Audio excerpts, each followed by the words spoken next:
Google makes over $147 billion every single year, and a lot of that revenue comes in from branded search. So people who are running ads on their own brand name because competitors are also running ads on their own brand name and creating an auction around their own brand name.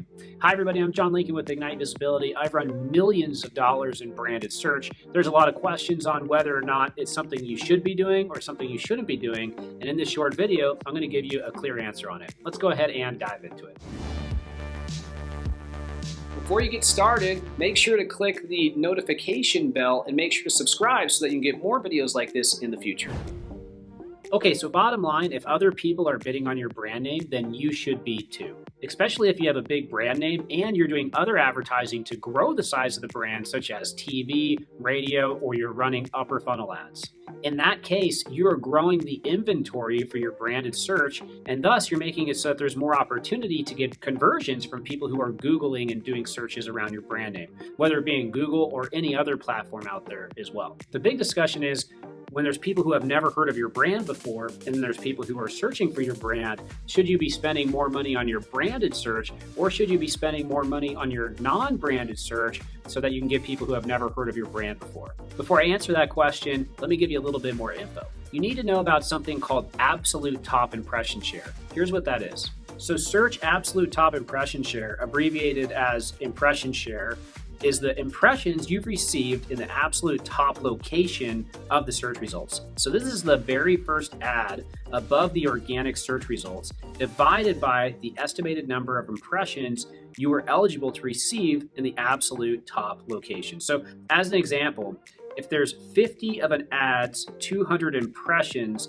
appear at the absolute top of the page, the ad enters 400 auctions, 100 of which are auctions for the absolute top of the page.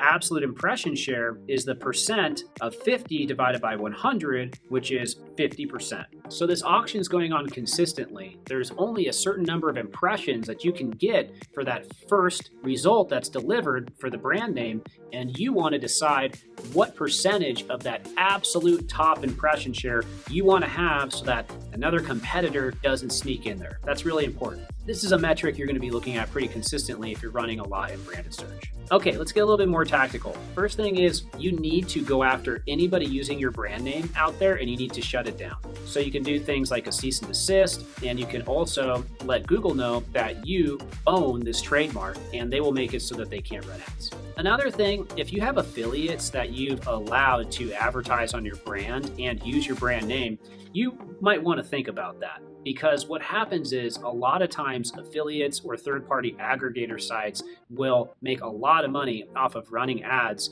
on your brand. They will try to use your brand name, or they'll try to use some variation of your brand name. So it kind of looks like the brand name, but really it's not the brand name. And then as a result, they'll be running ads on this, and then they'll be making conversions, and they'll essentially be selling you back your own business.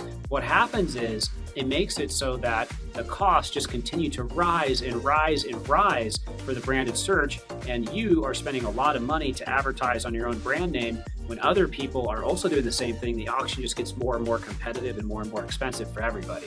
So the question then becomes, should you, in fact, allow affiliates or third-party aggregator sites to use your brand name? Usually the answer to that is no. And should you allow them to even be in the auction?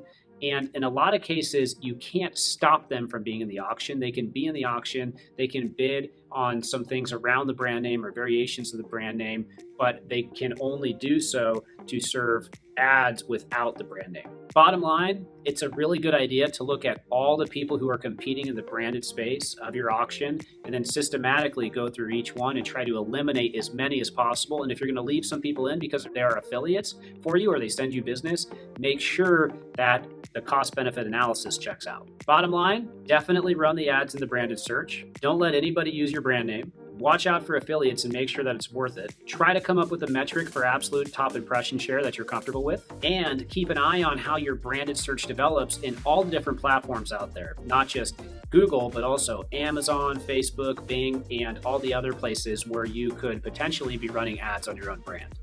Have any questions about branded search and the impacts of it? Leave it below. Look forward to talking to you next time. See you later. Bye.